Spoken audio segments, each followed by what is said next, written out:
Hey everyone, it's Tom Kratz. I'm down here in the corner with everything going on with the Bank of Canada and interest rates and real estate. Wanted to go through some stuff together, just some of the stuff that we're looking at. Let me make myself a little smaller in the corner here.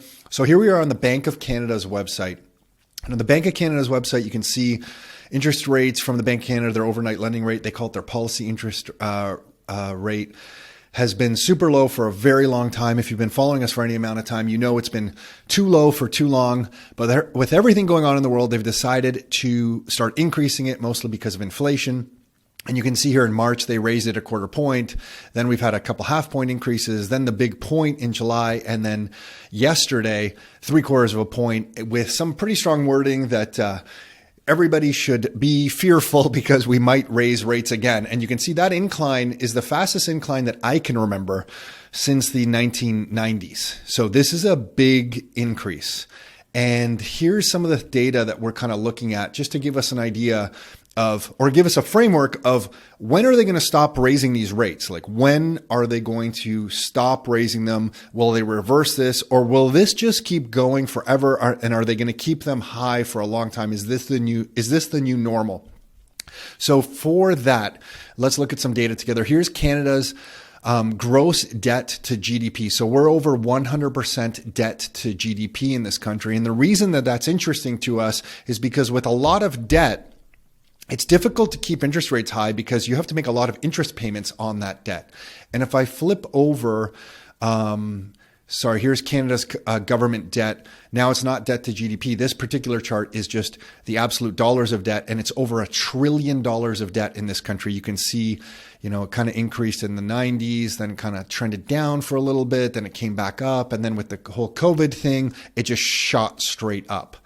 And if I flip over to the US, you can see it's kind of similar. They're at $30 trillion in debt. We started tracking this stuff around here when it was about 9 trillion or so.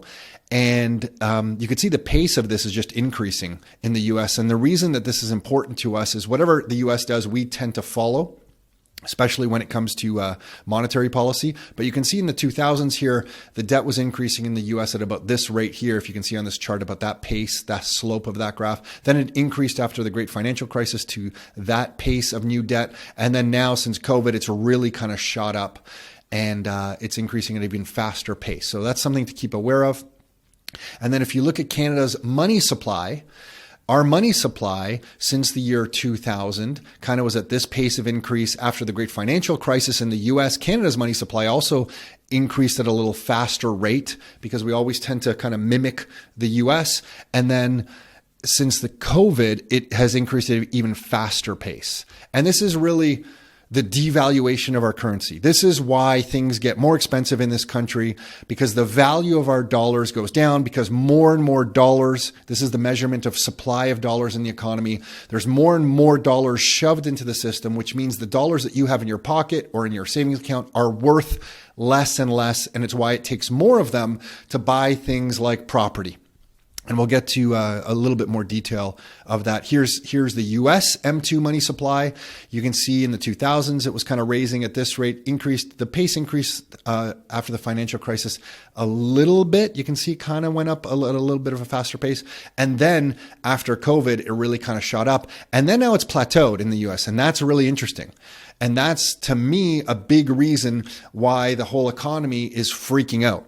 Because in a debt-based money system, you need more and more dollars in the system to pay for more and more debt. And when it plateaus like this and doesn't increase, everyone starts freaking out. There's not enough dollars in the system to make the debt payments as interest rates rise.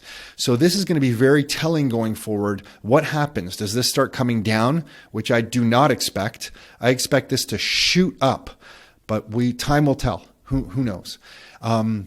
And if we look at some data, Raoul Pal always shares some really interesting charts. Here's a chart he shared on September 6th, so a few days ago. If you look at the ISM, which is a manufacturer's index, it's like the Purchase Manufacturers Index. So it's basically a bunch of buyers or purchasers in manufacturing companies in the US. And if you look at their orders, what they're buying, it's come pretty much straight down in the last 6 months or so, 4 or 5 months, maybe 6 months. And what tends to happen is rates or bond yields tend to follow that. So if you kind of go back throughout history here, you can see there is a bit of a correlation here.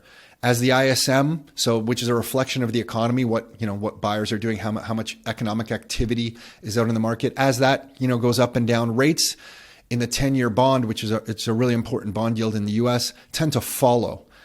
And you can see there's some diversion here. And that diversion looks like it needs to be corrected. Either the economy is going to start ripping forward to catch up to bond yields, or bond yields are about to come tumbling down. So this is kind of fascinating how this is going to get resolved here. And right now, bond yields are pushing up. So either the economy is completely breaking because we've never seen this divergence before, or one of these is going to catch up with the other. So this is definitely something Nick and I are monitoring. What is happening here? Is this a sign that we have bigger problems in the economy that maybe we've ever seen in our lifetimes? And if you look at this, here's oil prices, that another chart that Raul shared, and you can see oil is coming down. So is this a sign to us that we are really entering a recession? Prices of things are coming down, and then ultimately inflation rates are going to come down. Or does this bounce here and prices go back up? So we're at a really kind of critical time with a lot of these data points here. And I love what Lyn Alden, I'm pretty sure this is a Lyn Alden chart. Yeah, so Lyn Alden, who's been on our podcast a couple times now, always fantastic. She basically shared that, listen, countries with 350% debt to GDP, so that's a combination of public and private, so government and private debt, tend to have a pretty tough time with the concept of positive real rates. And what she's talking about here is that when you have debt to GDP this high, it's tough to make interest rates, real rates, positive. And what real rates are nominal rates, so whatever the rate is. So we were talking about the Bank of Canada rate that's at like 3.25% minus inflation.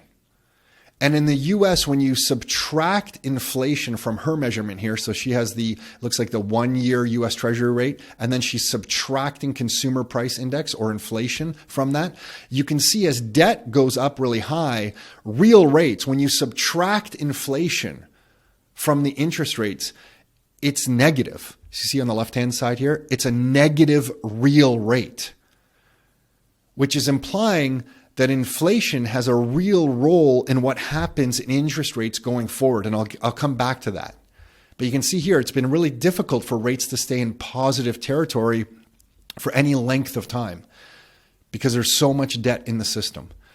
So if I flip over to this here, you can see there's this chart from the Institute of International Finance, and total global debt to GDP is at an all-time high of 348% as of Q1 in 2022. So global debt is absolutely at astronomical levels. So Canada has a ton of debt, the US has a ton of debt, and there's absolutely just a ton of debt everywhere.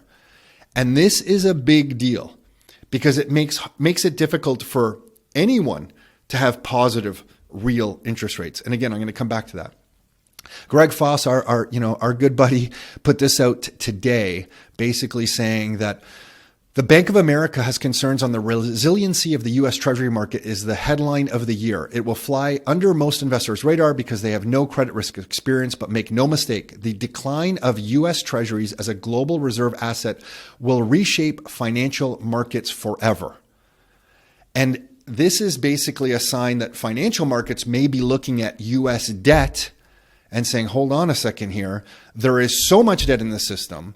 There is so much new money or M2 that needs to come in to make the payments on this debt that the inflation is going to make this debt or these treasuries almost worthless when I get my money back if I buy these things.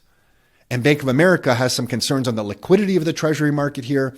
And the Financial Times has an article about this comment from the Bank of America saying Treasury market liquidity stresses are the single largest systemic financial risk today. This is an article from yesterday. So it's the Bank of America strategist talking about this. And you usually never see, or you rarely say, I shouldn't say never, but you rarely see mainstream big U.S. banks calling out the U.S. Treasury market as having some major risk. I mean, the last time I saw this in a big way was the great financial crisis, and now it's coming back. So something for us to be aware of. And then if I just kind of stay on the whole debt topic for a second, James Lavish put out this awesome thread back in August talking about a debt spiral. We mentioned this in our weekly email and kind of summarized some of this stuff. It's something Greg Foss has been talking about a lot. And James Lavish kind of summarized it in the US like this, saying, the debt clock in the US shows there's about $4.4 trillion in tax revenues. And the U.S. Congressional Budget Office is counting an extra $400 billion in other taxes. So they're pulling in the U.S. about $4.8 trillion in income or revenues. But then if you subtract entitlement spending and then interest on the debt, something interesting happens here. So it's entitlement spending, interest on the debt, and $800 billion of defense spending.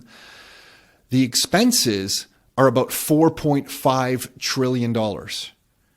So if you take that and you say there's $4.8 trillion in tax revenues, $3.7 trillion in entitlements that need to be subtracted off that, $800 billion in defense spending that need to be subtracted from that, there's $300 billion left over for the interest expenses on the debt.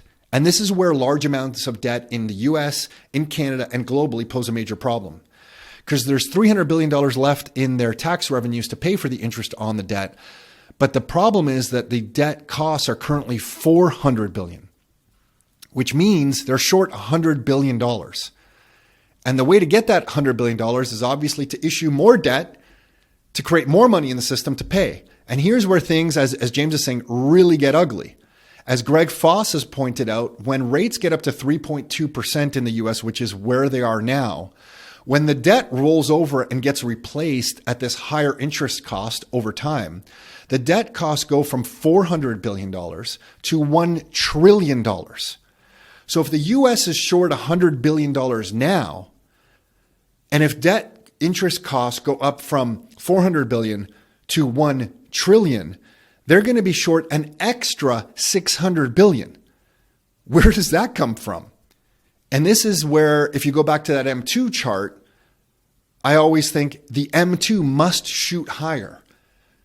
Because we're in this debt spiral, whereas interest rates increase, there's not enough money in the system to pay for the new interest costs. So not only here in Canada does everybody talk about mortgage payments, of course, this is an absolutely huge deal for people who own their home and are paying a mortgage, for investors who have mortgages. But at a global level, this is a problem everywhere.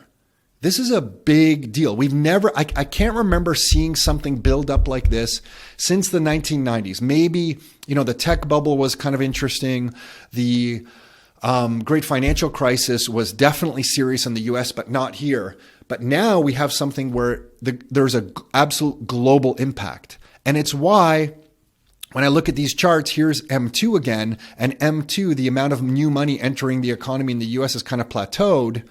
And the economy's kind of gyrating, right? The stock markets aren't enjoying it. Bitcoin's not enjoying it. I'm just kind of thinking real estate's not enjoying it. This seems to me like it's going to have to shoot up in order for the economy to survive. And if this shoots up, if more new dollars are printed and entering the system, I want to be owning hard assets. I'm associating my personal financial future and my family's with the quality of the hard assets that I own. And that's going to be different for everybody. For me, it's things like income properties and Bitcoin. And although the prices are coming down now, largely because of the liquidity in the system is kind of plateaued, going forward, I don't think that's the case. And I want to be owning good hard assets. Here's Canada's M2. Let me make this a max chart again. So Canada's right here. It looks like it's spiking up really high. And I mean, this sounds crazy, but I expect it to shoot up even higher, perhaps even faster. We'll see. And if I was to kind of bring this all home and we were talking about inflation, this is a chart that I believe it was Lynn Alden shared this. I don't have the source of this chart, but this is where we're talking that this is a global problem. And it gives us a framework to try to understand where rates are going to go moving forward. So if you look at Canada, the interest rate on this chart is 2.5. It just went up to 3.25. Here's the official inflation rate. I can't remember if that's the very latest one or not. There might be one, but it's around this rate in Canada. If you take the rate in Canada and subtract inflation, the real rate, here it's being labeled as a spread, but often you'll hear economists talk about that as the real rate, is negative. And if you look across all these countries around the world, for the most part, everyone is negative. Here's the US. Their rates minus inflation, which is super high, negative. So to me, this is an absolute great framework to see where rates are going to go, because rates can't stay in a positive territory when you have this much debt. It makes the debt carrying cost almost impossible to satisfy. So real rates must stay negative. So to me, this gives me a great framework, because if this inflation rate, remember some of the charts we shared from Raoul Pal earlier? If that inflation starts shooting down because ISM is coming down, some of these leading indicators are coming straight down, and oil prices look like they might be breaking down. If this rate of inflation comes down, let's say this rate falls all the way down to 2%, but Canada's interest rate that just went up to 3.25%, if you take 3.25 and this inflation rate comes down to 2%, the spread will be positive, a positive real rate, which to me means Canada is in a major problem, because the interest on the debt is growing faster than the economy because inflation is so low. And what they're going to have to do is reverse course and bring this rate down rather quickly. Or the alternative is this inflation rate stays super high. Let's say it goes up to 10%. And in that case, Canada can raise rates further. Canada can raise rates further and the real rate will still be negative. Because if the real rate goes right up to 4, 4.5%, 5%, but inflation's at 10%, when you subtract 10 from that rate, it's still negative. So to me, this is the ultimate framework of where we can expect rates to move in Canada. So if you're a real estate investor, if you're a homeowner, and you're trying to figure out where rates might be a year from now, just pay attention to Canada's overnight lending rate, or their monetary policy rate, whatever they're calling it these days, which is currently at 3.25, and the inflation rate. If inflation comes tumbling down in the next 2, 3, 4 months, we can expect a change in their policy actions and the change in the interest rates.